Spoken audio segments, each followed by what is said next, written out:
Hello, नमस्कार दोस्तों। स्वागत है आप सभी का मेरे यूट्यूब चैनल पोस्ट ऑफिस वाला पर। तो आज के इस वीडियो में अगर पोस्ट ऑफिस के अकाउंट में ऑनलाइन किसी ने स्टाम्प परचेज करने के लिए या फिर फ्रैंकिंग रिचार्ज के लिए या फिर और किसी ट्रांजैक्शन के लिए अगर ऑनलाइन अकाउंट में पैसे जमा किए हैं एनईएफटी आरटीजीएस किसी के भी माध्यम से, सेविंग बैंक को छोड़ करके सेविंग बैंक के पैसे अपने सेंट्रली वो अकाउंट 4 होते हैं, वो 382 में पैसे डाले जाते हैं। लेकिन बाकी और ट्रांजेक्शन्स के लिए अगर ऑनलाइन किसी ने पैसे डाले हैं, जैसे स्टाम्प सेल के लिए ऑनलाइन किसी ने पैसे डाल दिए, फिर स्टाम्प परचेज वो पोस्ट ऑफिस से कर रहा है, या फिर फ्रैंकिंग रिचार्ज करना है, तो फ्रैंकिंग जो कस्टमर है उन्होंने फ्रैंकिंग रिचार्ज करने के लिए ऑनलाइन अकाउंट में पैसे डाल दिए एनईएफटी या आरटीजीएस से, तो उसका सेटलमेंट किस तरीके से करना है, वो ट्रांजेक्शन किस तरीके से होंगे अपने पोस्ट ऑफिस में, तो उसके बारे में बता रहा हूँ। तो सबसे पहले क्या करना है, जैसे स्टाम्प की मैं बात कर रहा हूँ, स्टाम्प के लिए ट्रेजरार क्या करेगा, ट्रेजरार लॉगिन करने के बाद में स्टाम्प बल्क सेल ऑप्शन में जाएगा। जो स्टाम्प ओब्लिक स्टेशनरी का उसके पास में कार्ड होता है ट्रेजरार के पास में, उसमें स्टाम्प बल्क सेल ऑप्शन में जाकर के वो पेमेंट मोड केस सिलेक्ट करेगा। यानी अगर पैसे ऑनलाइन आए हैं तो अपने को एक बार स्टाम्प को बल्क में केस में सेल करना दिखाना है। ऐसा ही मैं अगर फ्रैंकिंग के लिए बात करूं, तो फ्रैंकिंग में बुकिंग सॉल्यूशन में जो बुकिंग काउंटर पे जो पीए है, वो आरएमएफएस जो आरएमएफएस कार्ड है, आरएफएमएस कार्ड है,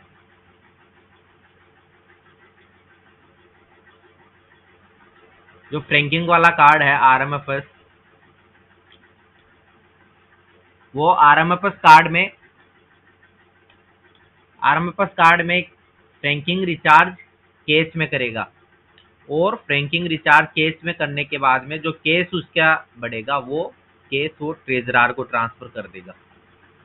तो सेम चीजें दोनों चीजें, यानी दोनों चीजें आपको क्या करना है, केस में बल्क के स्टाम्प के लिए जैसे स्टाम्प बल्क में सेल कर दिया आपने केस में, और ऐसे ही फ्रैंकिंग रिचार्ज भी कर दिया काउंटर पे केस में। तो इससे क्या होगा, काउंटर पे आपका केस बैलेंस बढ़ जाएगा, उसको तो मैंने जैसे बता दिया ट्रेजरी को आपको ट्रांसफर कर देना है, वैसे ही आपका ट्रेजरार का भी बैलेंस बढ़ जाएगा। ट्रेजरी मॉड्यूल में जो ट्रेजरी का वॉलेट है वो बढ़ जाएगा। स्टाम्प सेल आप बल्क में करोगे तो डायरेक्ट ट्रेजरी में ही होगा, अभी काउंटर पे लेने की जरूरत नहीं होती। आप जब भी स्टाम्प सेल करते हो तो उसमें तो पहले काउंटर पे देने की जरूरत होती थी, सेफ में हम जो करते थे पिछले सिस्टम में। अभी एपीटी 2.0 में, आईटी 2.0 में क्या होगा, डायरेक्टली ट्रेजरी में बल्क स्टाम्प सेल होगी। तो आपने केस में सेल किया है तो आप अपना एक बार बैलेंस भी चेक कर ले, सेल करने से पहले देख ले, फिर उसके बाद में आप जब सेल कर रहे हो तो उसके बाद में आप चेक कर ले कि आपका बैलेंस बढ़ गया है। अब जो केस बैलेंस बुकिंग काउंटर से आया है या फिर आपने जो बल्क स्टाम्प सेल किया है ट्रेजरी में, उस केस बैलेंस को एडजस्ट करने के लिए ट्रेजरी में केस ओब्लिक चेक कार्ड में जाना है। मिसलेनियस ट्रांजेक्शन में मिसलेनियस ट्रांजेक्शन का ऑप्शन होता है, उसमें जाना है। उसमें ट्रांजेक्शन टाइप में आपको पेमेंट सेलेक्ट करना है। क्या सेलेक्ट करेंगे, पेमेंट। दो पेमेंट आता है, रिसीट और पेमेंट। तो ट्रांजेक्शन टाइप में पेमेंट सेलेक्ट कर लेना है। ट्रांजेक्शन मोड में आपको केस चूज करना है, उसमें केस चेक दो ऑप्शन रहते हैं, तो आपको केस उसमें से चुनना है। अकाउंट कोड में आपको आप कीवर्ड से टाइप कर दोगे रेमिटेंस टू बैंक इलेक्ट्रॉनिक। ये जब कीवर्ड आप टाइप करोगे रेमिटेंस, तो आपको ये वाला अकाउंट कोड सिलेक्ट करना है जिसमें ये लिखा हुआ आ रहा हो रेमिटेंस टू बैंक इलेक्ट्रॉनिक। ये आपको उसमें सिलेक्ट करना है। ये सिलेक्ट करने के बाद में आपको रिमार्क, उसमें एक कॉलम और होता है, रिमार्क कॉलम में आपको जो यूटीआर नंबर प्रोवाइड करवाएंगे, अगर कोई स्टाम्प परचेज के लिए आ रहा है या फिर बैंकिंग में रिचार्ज करवाया तो वो भी आपको यूटीआर नंबर प्रोवाइड कराएगा। वो यूटीआर नंबर पहले आपको क्या, जो बैंक से स्टेटमेंट मंगाते हैं उसमें चेक कर लेना है कि पैसा अकाउंट में आया है कि नहीं आया उस यूटीआर नंबर से। उसके बाद में आपको ये ट्रांजेक्शन प्रोसेस करना है। तो रिमार्क में आप यूटीआर नंबर लिख देंगे। ये यूटीआर नंबर लिखने के बाद में आपको इस ट्रांजेक्शन को वेरीफाई किया जाएगा। कौन वेरीफाई करेगा? सुपरवाइजर। स्टाम्प्स के लिए जैसे बता रहा हूँ, या वो भी आप जैसे RMF टाइप डालोगे तो इसी तरीके से आप फ्रैंकिंग वाला भी डालोगे तो इसी में रहेगा।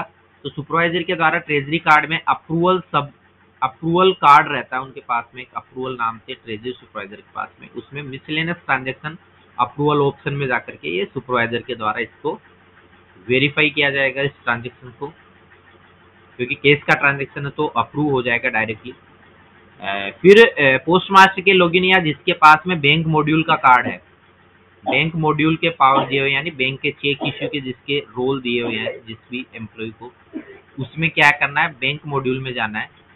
बैंक मॉड्यूल में जाकर के ऑनलाइन रेमिटेंस सिलेक्ट करना है। उसमें ऑप्शन आता है बैंक रेमिटेंस, आप बीच का जो कार्ड रहता है उसमें ऑनलाइन रेमिटेंस में आप जाओगे तो यूटीआर से रिलेटेड आपको सारे पर्टिकुलर्स उसमें पढ़ने हैं, जैसे अमाउंट वगैरह मांग रहा है या यूटीआर नंबर वगैरह, डेट वगैरह, वो डाल करके सबमिट कर देना है। अब आपने जो शुरू में जो 2 एंट्रीज किए, जैसे स्टाम्प सेल दिखाया केस में, फिर आपने बाद में केस आपका बढ़ा और फिर उसके बाद में आपके मिसलेनियस ट्रांजेक्शन में जाकर के उसको केस ट्रांजेक्शन आपने सिलेक्ट करके रेमिटेंस टू बैंक इलेक्ट्रॉनिक लेकर के आप उसको एडजस्ट आपने किया है। तो ये जो दोनों एंट्रीज जो रहेगी एक दिन में, वो डीटीआर और आपकी टीसीबी में दिखाई देगी। ये दोनों एंट्रीज आपने रेमिटेंस दिखाया है बैंक में और केस में आपने स्टाम्प सेल किया, वो दोनों चीजें आपकी डीटीआर और टीसीबी में आ जाएगी। जो लास्ट वाली एंट्री आपने ऑनलाइन रेमिटेंस बैंक मॉड्यूल में जाकर के ऑनलाइन रेमिटेंस में यूटीआर के पर्टिकुलर डाल करके जो काम किया है, वो वाली आपकी एंट्री जो रहेगी वो आपकी रेमिटेंस शेड्यूल में आएगी। जब भी आप बैंक रिकंसिलेशन आप करोगे, अकाउंट्स ब्रांच के द्वारा जब बैंक रिकंसिलेशन किया जाएगा, तो रेमिटेंस का जब रिकंसिलेशन करेंगे तो रेमिटेंस रिकंसिलेशन में रेमिटेंस के शेड्यूल में आप रेमिटेंस का रिकंसिल करोगे तो ये एंट्री वहां पर दिखाई देगी, और आपके पास में जब शेड्यूल आ जाएंगे तो आप शेड्यूल से रिकंसाइल करोगे फिगर्स को, तो इस एंट्री को आपको क्रॉस चेक करके रिकंसाइल कर लेना है। तो इस तरीके से आप ये जो ऑनलाइन अगर आपके पास में स्टाम्प सेल के लिए या फिर फ्रैंकिंग रिचार्ज के लिए या फिर और किसी ट्रांजेक्शन के लिए अगर पैसे आ रहे हैं, तो इस तरीके से आपको उसमें APT 2.0 IT 2.0 में एडजस्ट करना रहेगा। तो इस वीडियो में इतना ही। Thank you very much. Please like, share and comment on the video, and don't forget to subscribe the channel Post Office Wala.